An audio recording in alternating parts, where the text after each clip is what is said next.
Coffee, Cows and Crops is produced by the Peace Country Beef and Forage Association and hosted by Extension Coordinator Johanna Murray. On this podcast, we discuss management practices and research results with scientists, ranchers, researchers, and farmers. We strive to share innovative information and farming practices supported by sound science and practical wisdom. So grab a cup of coffee and let's get learning.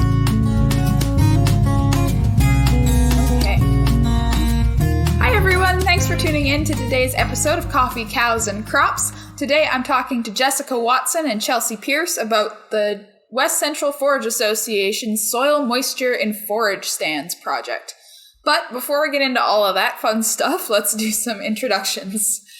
Jessica, I think I'll get you to go first. So as Johanna said, I'm Jessica Watson, and I work with West Central Forage as their Conservation, Agriculture, and Extension Program Coordinator. For those not familiar with WCFA, we're an organization similar to PCBFA. We are based out of Sangudo, Alberta, and cover the West Central region, or the region west of Edmonton. I've been with WCFA in this role for coming up on 4 years or so, off and on now. I primarily look after our extension or knowledge transfer programming, which includes everything from our newsletters, website, social media, event planning, etc. Basically, I work on getting information from our research and other important topics and sources out to farmers and ranchers in our area. I also manage some of our applied research and demonstration projects. However, as we have lots of these on the go, our forage research coordinator, Melissa Howard, manages most of those projects, including the one we'll be talking about today. So that's me and a bit about what I do, and I'll now let Chelsea introduce herself. Hi, I am Chelsea Peirce. I'm an agronomist with Martin Deerline. I am based out of Westlock, but I cover all of our stores. So I'm up in the Peace region quite often as well, all the way down to our Wetaskiwin store. I've been with Martin Deerline now going on in this position 6 years.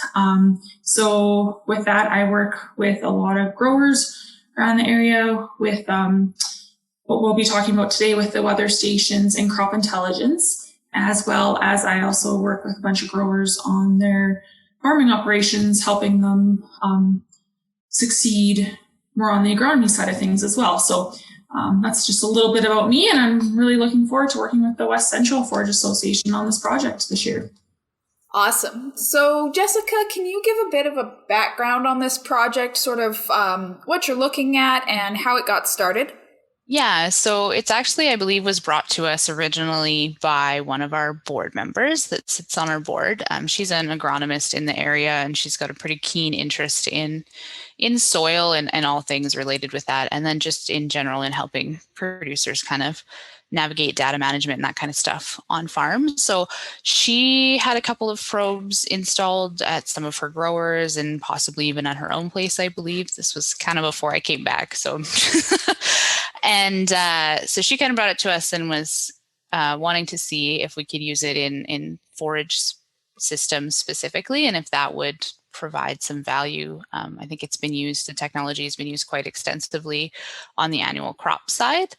And it's just a way to get some more information on a specific field scale level for producers, I think is what she was kind of hoping to see. So we took that and ran with it. And we're going to put in a few probes this year. We're going to work with Chelsea and Martin Deerline to look at that and to just find a way to give producers a bit more information about what's happening on a field scale level in terms of weather variability, as their weather stations, to my understanding, and then soil moisture as well. And as we all know, soil health and information about soil on farm is kind of a big hot topic in ag right now. So we thought this might be a good way to get a little bit of a newer technology out in front of some producers, and with a forage specific focus, as we are a forage association. That's kind of our mandate, and that's what we focus on. We don't do a lot on the annual crop side, and just see if it provides any value and see, what kind of data we're going to get from that. And then,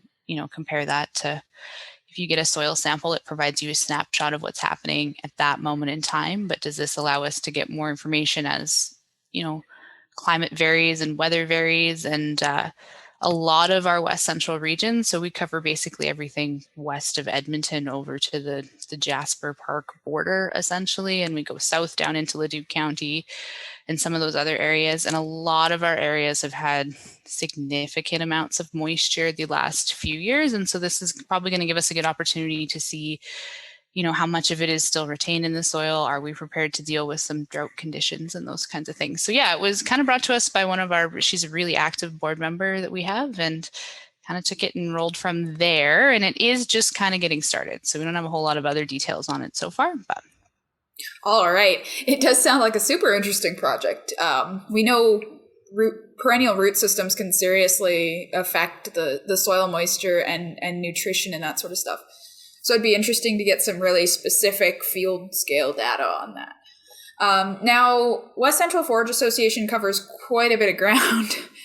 So where will you be setting up these project sites? Will you be covering the whole area you usually work in, or a specific area? Yeah. So our hope is to do it. We have we're going to put in 4 probes. So we're hoping that we can kind of cover as much of our areas as possible. So it'll all depend on interested producers and, access to sites and whether or not they fit the systems that we're looking for. But we are looking, to move some around and try. And so our area encompasses, we work with 6 local municipalities that kind of provide some funding and those kinds of things, and we cooperate closely on. So our hope is that throughout the duration of the project that we'll be able to have something in place in at least or at least each of those municipalities at some point.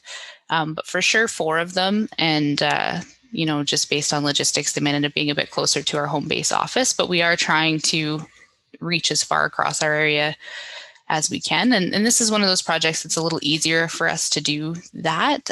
We don't have to be physically on site once a week as we would with some of our small plot research sites and that kind of stuff. So, and then we are looking at evaluating some different systems throughout it as well. So we're looking at doing kind of an annual silage system. And ideally, our grant application was written that, if they wanted to follow that with a cover crop, that would be great, but it doesn't necessarily have to be that way. We want to look at a perennial silage or hay field, something that's in grass, but then we're taking matter off of it, and a permanent pasture system, and then some annual cropland systems as well, just to get that comparison between some of the systems and to see if there's a difference or if the data is more valuable in one system versus another. So. Okay. And will you be looking at different grazing systems on those pasture lands or even on the cover crops as well? Yeah, so potentially it kind of really depends on our cooperators and what kind of systems that they're using. And we're talking right now, we're going to, hopefully move some of those probes around from year to year to different producers. But we're in discussions right now to determine whether the permanent pasture one, for example, whether we're going to leave that one for a few years to see if it has any differences or not. And same with the cover cropping. So it's a maybe, depending on how things end up playing out with the project. It is certainly something that we're interested in looking at moving forward. So whether that's outside the scope of this project or whether we can find a way to fit that in. But so depends on who's willing to work with us. So. Yeah, that's fair. So one last question before we go to Chelsea to answer more of the tools you're using. Jessica, what are the goals of this project? Yeah, so I think, one of the main ones was to determine if you get this extra data input, so whether that's weather or soil moisture, and you get it in a format that's easy to understand. And Chelsea will kind of talk about how it spits out outputs in a bit here. But, does that help producers in making management decisions, in grazing decisions, even on a forage system? Do you delay putting cows back on there because there's not enough soil moisture reserve and those kinds of things? And I guess that's kind of leads into one of the main ones, is to evaluate from a producer perspective in forage-based systems specifically. Do these kinds of technologies have a role in a place, and do they provide value on their farm? Is the data that it's gathering for them useful in on-farm management decision-making? Was it, sometimes you can collect tons of data, but, is it actually something that, they find value in using to make decisions on farm? And in a way to kind of just demonstrate these technologies in an application that maybe isn't kind of top of mind for a lot of producers. I think we think there's a lot of technology available, and I think lots of times people think, oh, that's cool for the canola guys kind of thing, right? So is there an application for this in a bit of a different system? And I'm sure Chelsea can elaborate. There's probably people using it in these systems already, but just to get it out there a bit more and provide that extra bit of, oh, I never thought about using those kinds of things, right? And to provide a better snapshot at a site-specific level. So we are also in the process of just seeing if we are going to be able to take some of the data outputs from this and compare it to the moisture maps, the soil moisture maps that Alberta Ag releases. And in the hopes that that'll kind of, demonstrate that there are huge amounts of variability throughout the area, and even, kind of in specific fields, one field to another might be very different. So hopefully demonstrating that there is value in having it down to that site specific level in terms of your decision making on farm. Definitely. All right. Okay, let's shift focus a bit. And Chelsea, can you give us a bit of a background on the tools and the monitors that you're using in this project? Yes, for sure. So kind of a background on this. We got into the weather stations with Martin Deerline now. It's probably been about 4 years ago now. And on these weather stations, for instance, what we will be using with the West Central Forage Association. So what we are using, it's considered a PESEL 280 weather station. And with this, it's not just a fancy rain gauge. Also what it does, it's got, of course, your rain gauge, your solar radiation. It will read your growing degree days as well. So that's huge when it comes to an annual crop, and as well as the forage. Air temperature, soil temperature, your humidity, your wind speed and direction. And then also we can put disease forecasting on these weather stations as well. So that'll actually give it like a leaf wetness sensor, and that you can put out in the crop. And then as well, of course, the soil moisture probe. So to kind of explain the soil moisture probe a little more, it is a 1 meter probe. And we have sensors at 10 centimeters, 20 centimeters, 30, 50, 70, and 100. So a lot of info is coming off these weather stations. So when we first kind of started, it was like, okay, we have all this info coming in. What do we do with it? And so we actually, another Deere dealership in Saskatchewan called South Country, they actually came up with crop intelligence. So what crop intelligence is, it's an app that collects and interprets weather station data by using the crop available moisture, accumulated rainfall, and expected precipitation to model water-driven yield potential throughout the crop, throughout the growing season. And then this is allowing a farmer or a producer to make a real-time decision on their farm with the confidence of knowing their soil moisture. So that's what the main focus is. So it's not just a fancy weather station out there. It's actually, collecting all this data, and we're doing something with it. So with that, with the soil moisture side of things, so I'm looking at this data coming in, and I'm looking at, the rooting activity happening within the crop. And it's unbelievable to see. Now I've been working, looking at a couple forage fields for the last 2 years and seeing the rooting activity happening from the soil moisture probe when you're getting, rainfalls, and like Jessica said, how wet we've been, how much the roots are actually pulling, not, from that far down, or, the land that hasn't been worked much, that you can tell, you have that big base at the top that needed that rainfall, that it's actually sucking those roots down. So it's very interesting data coming off these machines, and there is a lot of it. So I guess that's the weather station in a nutshell. Right. And Jessica, at each site, will you be doing any additional tests besides the weather station?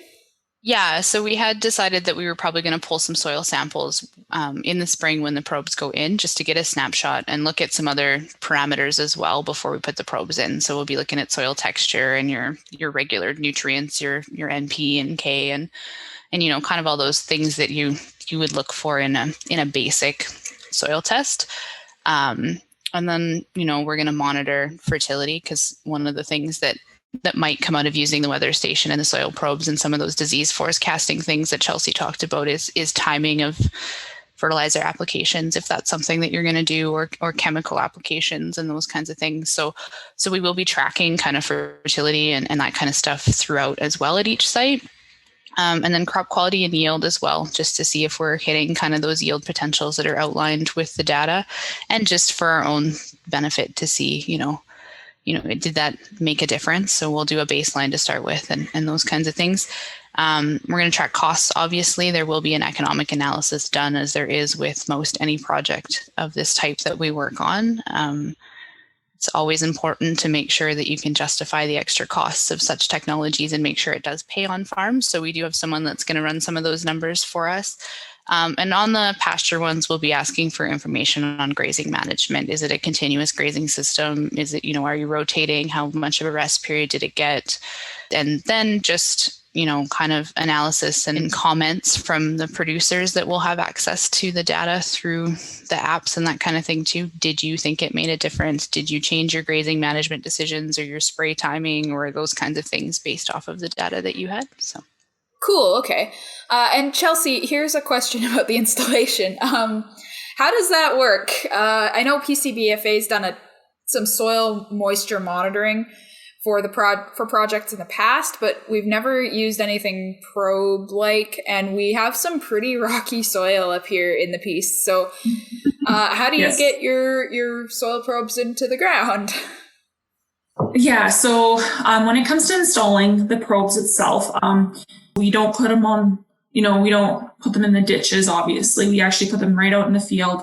And so there's a lot of factors that go into probe placement, but what it boils down to is what is the place in that field that represents the rest of it, like the average place. And then when we go to install them, there's my hardware guy couldn't be on the call today, but we actually use an auger. And then we make a slurry from the dirt that comes back up with it to kind of neutralize it. So once a probe is installed, it can take up to about 7 days to neutralize back to, the normal textures and stuff. So when Jessica was talking about texture and stuff, that's part of what we do too. So when we install the probes, we actually go through every sensor depth and verify what texture that soil is. And we actually inputted it into crop intelligence. So then that way, because it's all about soil and soil texture and soil type, it varies for sure with, available water there. So we have to insert every texture when it goes down into the probe. And I'm excited to hopefully leave some of these probes, in the same place for a couple of years. So you put the probe in, it neutralizes it. You see the activity all throughout the year. And then you see activity from that to that probe. We like to, especially in our annual crops, I like to leave them in almost up to freeze up. And then if we usually take them out, but in a forage situation, if we can actually leave them in, you can actually see the frost coming out of the ground in the spring from moisture graphs. So that is very neat. Oh, that's super cool to see though. It is very neat. Yeah, for sure. So all right. So we've talked a little bit about the data that you're collecting, but is there anything really interesting about the data or something that sticks out to you that you think is really useful in the data that comes off of these weather stations? Yes. So producers, I guess, what they use this data for that's coming in, there's a lot of, like Jessica had, touched on the top dressing, in making those in-season decisions. And so prime example was last year, with all this moisture we had, we had a forage customer and, they did their first cut and looked at the soil moisture. Well, there's enough for a second cut. And at that time, we had enough moisture that field can take a third cut. How often does somebody actually get a third cut, right? Without the moisture probe itself, he wouldn't have been able to make that decision. And he definitely took a third cut, and his crop was doing quite well in the fall afterwards. So that's a situation that a grower could use. Also, making decisions for the following year. A lot of guys see, okay, we got moisture, going into the next year, or, maybe we don't have as much moisture. Maybe we won't put the, fertilizer to it come the spring. And if we get moisture, we'll top dress in late June, early July kind of thing. Or even the fall banding, or on the annual side of things, a lot of guys are actually starting to use this as a marketing tool.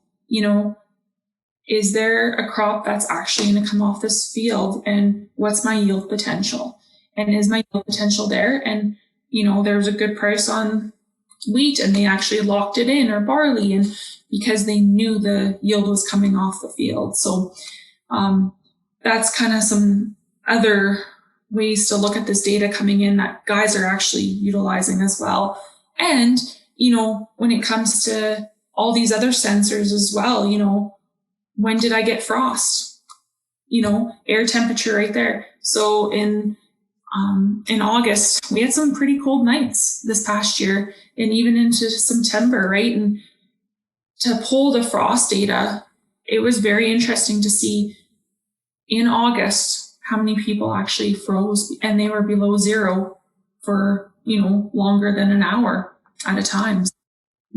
There's so much more you can just do with this weather station than just, the soil probe. There's so much data coming in that, guys can utilize spraying records even, right? If you're spraying and your neighbor says, it was windy when you were spraying, you can pull, actually, I sprayed this day, my wind was this, right? So many other factors that you can utilize these machines for. Chelsea didn't mention either, but that app, it's all online based, so they can look at it from anywhere too. So, sometimes the advantage might be, I wonder how much rain we got out at that site last night, and you can pull that up, right? So yeah, it's all on your phone, which that's where, technology is going these days, right? So definitely. Now, I know this project is just in its starting phases, but Jessica, do you have any preliminary results or starting data to share? Yeah, so we did have the board member that kind of brought this to us. She's been fiddling around with them a bit, and Chelsea knows her. She works with her a bit.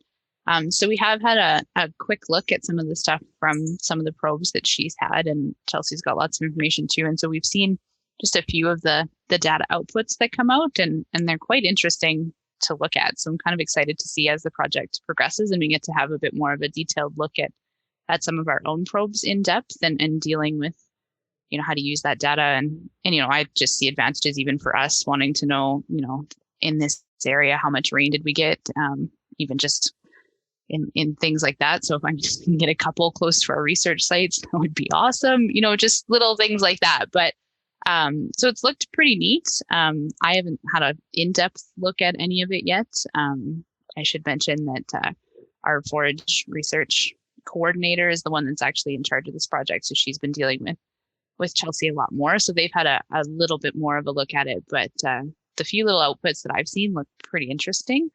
And I think it'll be interesting to just get a closer look at some of the variability kind of throughout our area and we understand that it's highly variable all throughout West Central, like in our coverage area, kind of inherently, but to get a bit of a better idea, just, exactly how much variability there is, or even, if we've got a couple on different locations on farm, even just on farm level. So I think I'm excited to kind of see some of that information start to come out and to just see how, there's Chelsea was mentioning, there's so many different ways that producers can use this information.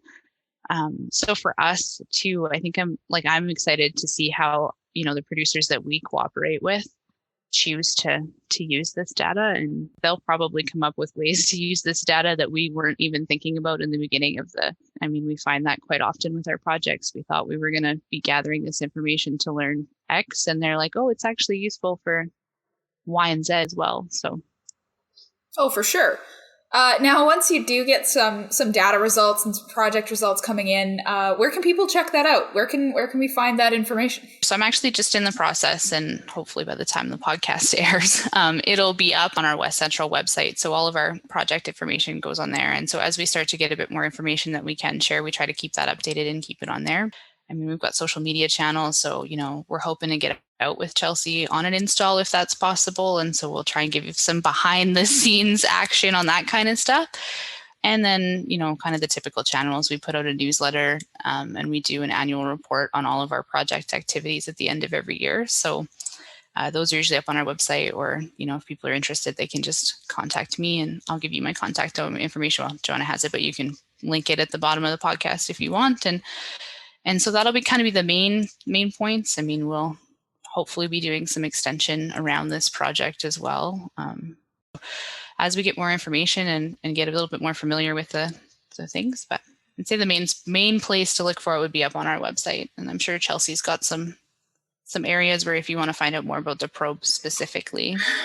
For that, we do have, for Martin Deerline themselves, we actually have a demo farm that we utilize for just to kind of show the data coming in off of our site as well. So, and that will be published as well for 2021. So, right on. Okay.